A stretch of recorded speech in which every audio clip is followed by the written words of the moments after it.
تو یہ جرنی کہاں سے شروع ہوئی؟ اور آپ موٹیویشن بھی ہے یوتھ کے لیے، اور ہمارے پروگرام بنو یوتھ کی آواز اسپانسرڈ بائی، تو ہم یوتھ پہ زیادہ فوکس کر رہے ہوتے ہیں، اور آپ یوتھ کی ایک موٹیویشن ہے.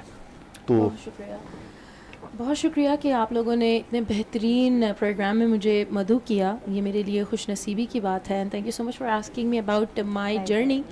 تو بس کیونکہ میرے والد صاحب کا تعلق فیلڈ آف جرنلزم سے ہے، اور کچھ بچپن سے بھی شوق مجھے رہا. اسکول میں نعتیں پڑھا کرتی تھی، میلاد میں حصہ لیتی تھی، ملی نغموں کے مقابلوں میں حصہ لیتے مقابلہ تقریر وغیرہ وغیرہ. تو بس اسکول سے ہی آغاز ہوا. اس کے بعد باقاعدہ طور پر اپنی اللہ پاک نے آواز دی ہے تو اسے ثنا خوانی رسول کے لیے استعمال کرنا چاہیے.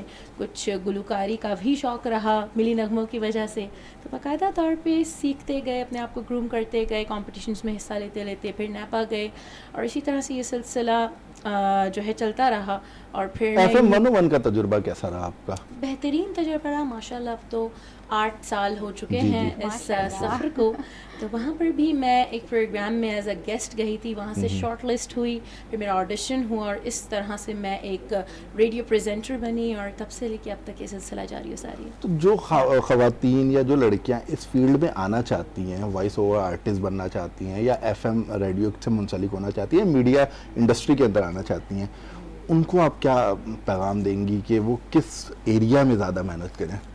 بہت بہترین سوال آپ کا یوتھ کے حوالے سے جو آپ نے پوچھا. جو بچے اور بچیاں خاص طور سے اس فیلڈ میں آگے بڑھنا چاہتے ہیں، انہیں چاہیے کہ سب سے پہلے تو وہ ایک اچھے لسنر بنے. ٹھیک ہے. جب تک آپ اچھے لسنر نہیں ہیں، آپ نہ اچھا بول سکتے ہیں. اور مطالعے کو وسیع کرنا بہت ضروری ہے. میڈیا میں ہر کوئی شخص آج کل آنا چاہتا ہے، جس طرح سے ہم دیکھ رہے ہیں اسکرین پہ جو لوگ آ رہے ہوتے ہیں. بہت سارے لوگ ہمیں آپ لوگوں کو دیکھ کے ماشاء اللہ آپ اتنے ٹیلنٹڈ لوگ ہیں، میں خود کو اتنا ٹیلنٹڈ نہیں سمجھتی. آپ نے بہت بڑی بڑی باتیں میرے لیے کی، بہت شکریہ. تو میرا ان کو یہی پیغام ہے یوتھ کو، فوکس آن یور سیلف. اگر آپ کا کوئی خواب ہے اس کے لیے جد و جہد کریں، پڑھتے رہیں اور صحیح راستے پہ چلیں. ہر جگہ پہ اچھا اور برا سب چیز ملتی ہے. یہ آپ کے اوپر ہے کہ آپ کس طرح سے اپنے آپ کو گروم کرتے ہوئے، مطالعہ وسیع کرتے ہوئے، اپنے بڑوں کا ادب، اپنے سینئرز کی ساتھ آپ کوآرڈینیٹڈ رہیں. اور سب سے اہم چیز بادب بانصیب، بے ادب بے نصیب. بے نصیب. امبر تو یہ یوتھ کو بہت خوبصورت میسج دیا ہے. میں سمجھتی ہوں اتنے سارے کام کر رہی ہیں، واقعی ایک انسپریشن ہے. اس وقت ہمارے ساتھ عدنان شیخ بھی موجود ہیں. السلام علیکم عدنان صاحب، کیسے ہیں؟ عدنان صاحب بڑی جو ہے ایک میرے پاس ریکویسٹ آئی کہ عدنان صاحب سے ضرور پوچھیں. وہ یہ ہے کہ آج کل ایک یہ بھی ٹرینڈ چل گیا ہے کہ لوگوں کے اکاؤنٹس بہت ہیک ہو رہے ہیں، ایون واٹس ایپ بھی ہیک ہونے لگ گئے ہیں. کیا وجوہات آپ سمجھتے ہیں کہ کیوں اس طرح سے چیزیں ہو رہی ہوتی ہیں؟ پہلے میں چاہوں گی آپ فیس بک کا تھوڑا سا بتائیں، پھر ہم واٹس ایپ پہ آئیں. جی بہت بہت شکریہ امبر اور تیمور صاحب، بہت بہت شکریہ. بہت اچھا پروگرام چل رہا ہے الحمدللہ. جیسے کہ ابھی اس سے پہلے ٹرانسمیشن میں بتایا کہ الحمدللہ وینس کی تو ہسٹری میں سب سے بیسٹ پروگرام ہے ہمارا. جی الحمدللہ. ہمارے جو ٹاپکس ہیں وہ الحمدللہ بہت سارے، اور اس پہ خراج تحسین کے مستحق ہمارے آڈینس ہیں جو اس کو پسند کر رہے ہیں. اچھا سب سے پہلے تھوڑا سا مجھے چاہوں گا، تھوڑا سا ٹائم مجھے دیں. سب سے پہلے تو والدین کی وجہ انہوں نے تیمور صاحب نے ٹاپک کیا تھا، کیونکہ میں سوشل میڈیا ایکٹیوسٹ ہوں، اور ظاہر بات ہے میرے پاس الحمدللہ 500 سے زیادہ اکاؤنٹس ہیں، جس میں سے 13 اکاؤنٹ ایسے ہیں جو اولڈ ایج ہوم کے ہیں. ٹھیک ہے. میں اولڈ ایج ہوم پیجز جو ہے وہ مینیج کر رہا ہوتا ہوں، اور بڑے دکھ کے ساتھ ایسے ہے کہ جن کے بچوں نے والدین کو بے سہارا چھوڑ دیا، تنہا چھوڑ دیا، روڈوں پہ سڑکوں پہ چھوڑ دیا، ایون کہ ان کو مرنے کے لیے چھوڑ دیا. تو یہ اولڈ ایج ہوم جو ہے یہ ان کو پناہ دیے ہوئے، ان کو پتہ ہی نہیں ہے ان کے پاس کتنی بڑی دولت ہے. جی بالکل. اور ظاہر بات ہے میں یہ سمجھتا ہوں کہ والدین کے لیے تو کوئی اسپیچ کر ہی نہیں سکتے، ہم بتا ہی نہیں سکتے کہ ان کی کیا اہمیت ہے، ان کی کیا چیز ہے. لیکن کم سے کم ہم اپنا ایک حصے کا ہم بات تو کر سکتے ہیں نا کہ ماں باپ کے ساتھ ادب کے ساتھ آئے. اس کے لیے تھوڑی سی ایک لائن یہ ہے کہ ایک چھوٹی سی بات ہے کہ میری ایک دادی جو کہ الحمدللہ 99 ایئرس کی تھی، ان کا انتقال ہوا. تو ان کے ساتھ جب میرے ساتھ صوفے پہ بیٹھتی تھی تو میں اس طرح کر کے نا، دادی تھی میں ان کا اکلوتا پوتا ہوں، تو یوں کر کے ہم بیٹھ کے بات کیا کرتے. تو ایک دفعہ میرے والد صاحب آ گئے، اور والد صاحب آئے اور نیچے میری والدہ کے پاؤں کے نیچے بیٹھ گیا پاؤں دبانے لگ گیا. تو مجھے اتنی شرمندگی فیل ہوئی کہ میں دادی کے ساتھ اس طرح بیٹھا ہوں جبکہ دادی ہے میری. لیکن یاد رکھیں آپ کے گھر کا ماحول سب سے زیادہ اہم ہوتا ہے. آپ کو تربیت اگر گھر سے جب ملے گی, آپ اپنے والدین کی عزت کریں گے تو آپ کی جو اولاد ہے وہ آپ کی بھی عزت کرے گی. صحیح بات ہے, وہ جو دیکھ رہے ہیں پھر وہی وہ امپلیمنٹ کریں گے. جی ہاں, اب سوال کا جو جواب ہے دیکھیں میں نے پچھلے بتایا کہ واٹس ایپ کے تو سب سے پہلے تو جو لوگ ناظرین دیکھ رہے ہیں کئی دفعہ بتا چکا ہوں کہ واٹس ایپ پہ ریسٹرکشنز لگا دیجئے, 2-3 فنکشن اس فنکشن میں جائیں تاکہ آپ کا جو ڈیٹا ہے وہ آپ کا نہ آ جائے, کیونکہ وہ مسلسل آپ نے واٹس ایپ کو الاؤ کیا ہوا ہے کہ ہمارا ڈیٹا, ہماری وائس, ہماری ویڈیو, ہماری پکچرز, ہماری تمام ٹیکسٹ وغیرہ تمام چیزیں, ڈاکیومنٹس وغیرہ, وہ تمام چیزیں وہ یوٹیلائز کر سکتا ہے ایز اے تھرڈ پارٹی کسی کو. کیونکہ یہ جو فری آف کاسٹ اپلیکیشنس ہوتی ہیں یہ ہم سے کوئی چارج نہیں کر رہی ہوتی, لیکن یہ چارج کر رہی ہوتی کیونکہ ان کا لاکھوں کروڑوں اربوں کا ایک بجٹ ہے, اس پہ کام چل رہا تھا. ان کے بعد کون سے ریسورسز ہیں تو وہ ظاہر بات ہے تھرڈ پارٹی کو دے رہی ہوتی ہے. اور میں نے بتایا کہ اپلیکیشن نمبر 1 اپلیکیشن کے اوپر زور دیں, اپلیکیشن کو ڈاؤن لوڈ نہ کریں. خاص طور پہ فیس بک پہ, جیسے آپ نے کہا اگر فیس بک پہ کوئی اپلیکیشن آ رہی ہے اور وہ آپ کو بڑی اچھی لگ رہی ہے تو اس کو فوراً کلک نہ کریں, اس کو فوراً کلک نہ کریں, پہلے اس کو نوٹ کر لیں. اگر وہ واقعی بہت اچھی لگ رہی ہے اس کو پلے اسٹور پہ جا کے اس کو سرچ کریں اور وہاں سے اس کو ڈاؤن لوڈ کر لیجیے. اور واٹس ایپ کے بارے کچھ سیٹنگس ہیں آپ کی, کچھ اپنی سیٹنگس کے اوپر کنٹرول کر لیں تو آپ کا جو ڈیٹا ہے, آپ کی وائس ہے, آپ کی لوکیشن جو ہے, تمام چیزیں جاری ہوتی ہیں. تو سب سے پہلے جب تک ہم اس پہ عمل نہیں کریں گے تو ہمارا جو ڈیٹا تو جا ہی رہا ہے نا. تو سب سے پہلے امر کی بات یہ ہے, ایک چھوٹی چیز مجھے چاہیے, بالکل کسی مجرم کو پکڑ لیں تو اس کو جیسی عدالت میں لے کے جائیں یا تھانے لے جائیں تو اس سے پہلا لفظ کیا بولے گا, میں نے نہیں کیا یہ, میں نے نہیں کیا, میں بے گناہ ہوں, میں بے گناہ ہوں. لیکن جب آپ سائبر کرائم میں جاتے ہیں تو سب سے پہلا سوال کا جواب یہ دیتا ہے مجھے تو اس کا پتہ ہی نہیں تھا. وہ یہ نہیں کہتا کہ میں نے نہیں کہا, کہہ نہیں سکتا نا, لیکن وہ یہ کہتا ہے کہ مجھے تو اس کا علم ہی نہیں تھا کہ یہ بھی کوئی سائبر کرائم کے زمرے میں آتا ہے. تو نالج کی بہت زیادہ ضرورت ہے, ہماری پوری ایجوکیٹ کرنے کی ضرورت ہے کہ اس پروگرام کے توسط سے میری پوری کوشش تھی کہ الحمدللہ اور ابھی بھی ہے 23واں روزہ داخل ہو چکے ہیں, 23ویں روزے کے اندر 23 رمضان کے اندر کہ زیادہ سے زیادہ کس طریقے سے ہمیں سوشل میڈیا کا استعمال کرنا چاہیے, کون سی اپلیکیشن یا کس طریقے کی چیزیں اس کو ہم لوگ ڈاؤن لوڈ نہ کریں, کس طرح سے ہم اپنے آپ کو محفوظ رکھ سکتے ہیں, کتنا ٹائم اسپینڈ کریں. آخری ایک لائن اگر آپ اجازت ہو کہ سوشل میڈیا کا کم سے کم استعمال کریں. میں بار بار کہہ رہا ہوں, ابھی تک تو آپ نے یہ دیکھا ہوگا جو سوشل میڈیا ایکٹیوسٹ ہوتے ہیں کہتے ہیں سوشل میڈیا کا دور ہے, سوشل میڈیا زیادہ سے زیادہ استعمال کریں. لیکن وہ کچھ ریسٹرکشنز ایپ بھی تو آتی ہیں کہ ہم ٹائم لگا دیں کہ اس ٹائم سے اس ٹائم تک. نہیں, اس سے بھی میں اور آسان بتا. لیکن عدنان صاحب اب تو یہ ٹرینڈ چل گیا ہے کہ پہلے ہوتا تھا نیکی کر دریا پر ڈال, اب یہ ہے کہ نیکی کر سوشل میڈیا پہ ڈال. وہ تو ہم دیکھیں عادی ہو چکے ہیں, ہم ناشتہ کر رہے ہیں, چائے کا کپ ہے, بریک فاسٹ کر رہے ہیں تو تصویروں ڈالیں, ہم عادی ہو چکے ہیں. دیکھیں سب سے پہلے تو فیس بک کو جو ہے نا وہ جو آپ کی اپلیکیشن آپ کے موبائل میں اس کو ڈیلیٹ کر دیں. ٹھیک ہے. اور گوگل پہ جائیں, فیس بک لکھیں, فیس بک اوپن ہوگا, وہاں جا کے اپنی آئی ڈی اور پاسورڈ ڈالیں اور شروع کریں. اس سے کیا ہوگا, یہ تھوڑا سا ہیبیچول والی چیز ہے نا, تھوڑی سی آپ کو. کیا پاسورڈ بار بار ریسیٹ کرنے سے بھی سیف ہوتا ہے یا نہیں؟ نہیں وہ نہیں ہوتا, وہ ون ٹائم سیو ہوتا ہے. لیکن یہ ہے کہ آپ کیونکہ دیکھیں ان لوگوں نے کیا کرا ہے سوشل میڈیا نے, اگر یہ اپلیکیشن آپ کے موبائل میں نہ ہو کتنا آسان ہے, ایک کلک کرا کھل گیا, اور جتنا اسکرول کرتے جائیں گے چلتا رہے گا. وہ ایک ٹائم ایسا تھا 2-4 سال پہلے فیس بک کا ختم ہوگی نا, ٹائم لائن ختم ہوگی تو بس, لیکن اب وہ چلتا رہتا ہے. شاپنگ مال میں آپ چلے جائیں, شاپنگ مال میں آپ کو ایک چیز ہوگی, شاپنگ مال کتنا ہی بڑا ہو جائے, کسی بڑے میں چلے آپ کو گھڑی نظر نہیں آئے گی, کیونکہ وہ نہیں دکھانا چاہتے کہ ٹائم کیا ہو رہا ہے, ٹائم ہو گیا. آپ کرتے رہیں شاپنگ. بات بتائیے, آج تک میں نے بھی نوٹ نہیں کیا کہ شاپنگ مال میں گھڑی تو نہیں یہ ہمارے ہیومنس کے ساتھ کھیل رہا ہے نا سوشل میڈیا کا مائنڈ گیم ہے عدنان صاحب. اور آخری بات نوٹیفیکیشن کو بھی آف کر دیں, نوٹیفیکیشن آف کر دیں. بہت شکریہ عدنان صاحب. سر محمد اویس انصاری صاحب, آپ کا تعلق بنارسی فیبرک سے, ہم نے دیکھا تھا ایک دور میں ایک بوم تھا بنارسی کلاتھ کا, پاکستان میں, بنگلہ دیش میں, ایون انڈیا کے اندر بھی, لیکن وہ ٹرینڈ ہلکا ہلکا کم ہوتا جا رہا ہے. اس کی کیا وجہ ہے؟ السلام علیکم. وعلیکم السلام. سب سے پہلے تیمور صاحب اور محترم آپ کا شکریہ, ادارے کا شکریہ کہ آپ نے مدعو کیا. جی ایسا ہے نہیں. اچھا. اصل میں تو بنارسی کپڑا جو تقریباً 15ویں صدی میں 15ویں صدی میں مغلوں کے دور میں اس کپڑے کو سب سے پہلے ہندوستان کے شہر بنارس میں بنایا گیا. جیسا اس کے نام سے لگایا گیا بنارسی کپڑا, تو اس کا تعلق ہندوستان کے بنارس سے ہے نا. اس دن سے لے کے تاحال اس کپڑے نے صرف ترقی کی ہے. اچھا. زوال تو ہوا ہی نہیں, اللہ کے کروڑ احسان اللہ کا. اچھا, اس کی وجہ یہ ہے کہ جس طرز پہ یہ کپڑا بنایا گیا, پوری دنیا کے اندر ٹیکسٹائل کی صنعت بہت ترقی کر چکی ہے. جی.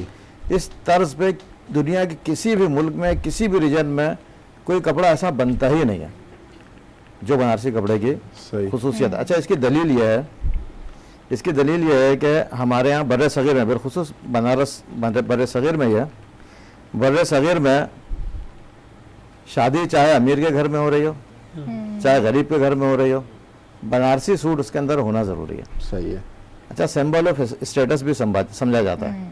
صحیح ہے. اچھا شروع میں بالکل یہ صرف عمرہ اور حکمرانوں اور بادشاہوں کے ایوانوں تک اور محافل تک تھا، لیکن بعد میں پھر یہ تاجروں نے ضرورت محسوس کرتے ہوئے اس کو، پہلے بنتا تھا بالکل پیور سلک پر نا، ابھی بھی بنتا ہے، ٹھیک ہے، ابھی بھی پیور سلک پہ بنتا ہے، ضرورت محسوس کرتے ہوئے پھر اس کو دوسرے سستے دھاگوں میں بنایا تو ہماری اور آپ کی پہنچ میں یہ آیا، ورنہ تو یہ پھر مغل بادشاہی پہنتے پہنتے جو ہے نا چلے جاتے. لیکن ایک اچھا ایڈیشن ہے پھر ہماری ثقافت کے اندر. بالکل. اچھا اور ابھی معذرت خیر، ابھی کوئی برانڈ ایسی ڈریسز کی ایسی ہے ہی نہیں جو بنارسی کپڑا نہ استعمال کرتی ہو. ایسا ہی ہے. کوئی فیشن ڈیزائنر ایسا ہے ہی نہیں جس نے بنارسی کپڑے پہ کام کیے بغیر عروج حاصل کر لیا. ہاں بالکل ایسا ہی. تو یہ لازم اور ملزوم ہے نا. صحیح. تو ہمارے ساتھ امبر سدرا صاحبہ موجود ہیں. میڈم میں آپ سے پوچھنا چاہوں گا، بنو یوتھ کی آواز کے ساتھ بھی آپ کا ایک تعلق رہا ہے، انٹریکشن رہا ہے، غلام محی الدین صاحب کے ساتھ آپ کا ایک انٹریکشن رہا ہے، اس کو آپ نے کیسا پایا؟ اور بنو یوتھ کی آواز کی جو کاوش ہے کہ یوتھ کو پروموٹ کرتی ہے، یوتھ کے ٹیلنٹ کو پروموٹ کرتی ہے، تو اس کو آپ نے کس طرح سے دیکھا؟ تھینک یو سو مچ جناب. بالکل ایسا ہی ہے، میں آپ کی بات سے متفق ہوں، اور بہت اچھی کاوش ہے کہ یوتھ کو موقع دینا. جی. بہت کم لوگ ایسے ہیں، بہت کم چینلز ایسے ہیں، میں سمجھتی ہوں، میں دیکھ بھی رہی ہوں، جو کہ واقعی یوتھ کو پروموٹ کرتے ہیں، اور واقعی جو ریئل ٹیلنٹ آف پاکستان ہے، جسے کہتے ہیں نا ریسٹک ٹیلنٹ، اس کو پروموٹ کرنا یہ ایک بہت اچھی کاوش ہے. اور اسی طرح سے اگر یہ سلسلہ جاری اور ساری رہے تو بہت سارے نئے لوگوں کو موقع ملے گا، بچوں کو موقع ملے گا، اسٹوڈنٹس کو موقع ملے گا. وہ لوگ جو سمجھتے ہیں کہ ہم کبھی بھی اسکرین پر نہیں آ سکتے، یا ہم کیسے مارننگ شوز میں آئیں، کیسے ہم رمضان ٹرانسمیشن میں کچھ کریں. ہمیں آنا ہے ایگزیکٹلی. تو یہ جو ایک کاوش ہے یہ بہترین کاوش ہے، اس سے بہت سارے لوگ مستفید ہو رہے ہیں. بس اپنے ٹیلنٹ کو اسی طرح سے گروم کرتے جائیں، اور جس طرح سے آپ لوگوں کا ہے سب میرٹ بیسڈ آپ لوگ چیزیں کر رہے ہیں کہ آپ ٹیلنٹ ڈھونڈ کے لاتے ہیں، تو آپ لوگوں کو سلام پیش کروں گی اور بہت اچھا لگا. اور آپ ہیں اور ہم آپ سے 2 لائن نعت کے نہ سنیں، ایسا نہیں ہو سکتا. کچھ نعتیہ کلام. بالکل. میرے دل کے بہت قریب ہے یہ نعتیہ کلام.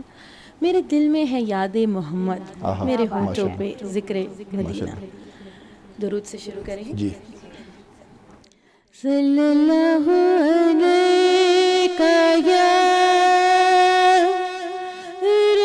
رسول اللہ وسلم علیہ یا حبیب اللہ صلی اللہ علیہ یا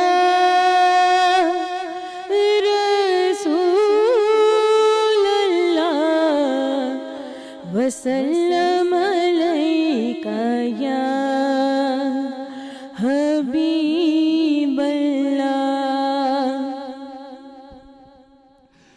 میرے دل میں ہے یاد محمد، میرے دل میں ہے یاد محمد، میرے ہونٹوں پہ ذکر مدینہ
شکستہ ہے میرا تو کیا غم، اس میں رہتے ہیں شاہد عالم، جب سے مہمان ہوئے ہیں وہ دل میں، جب سے مہمان ہوئے ہیں وہ دل میں، دل میرا بن گیا ہے مدینہ،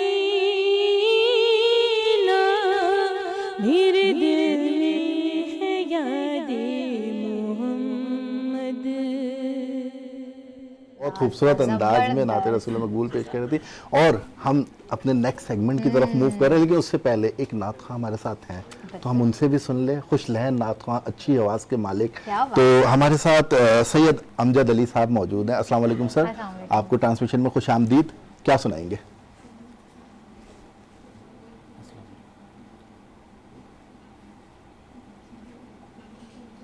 جی جی جزاک اللہ۔ صلی علی نبینا صلی علی محمد، نظر اٹھا کر جدھر بھی دیکھو، بہار ان کے ظہور کی ہے، وہ جلوگر ہیں ہر ایک جانب، انہی کی ہر سمت روشنی ہے،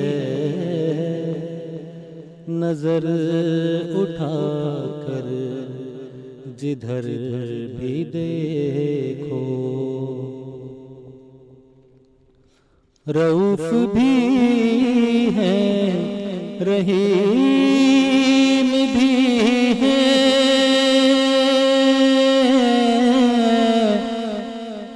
بڑے شفیق و کریم بھی ہیں، یہ ان کی رحمت کا ہے کرشمہ، کہ بات اب تک بنی ہوئی ہے، نظر اٹھا کر جدھر بھی دیکھو، ریاض تیری بساط کیا ہے،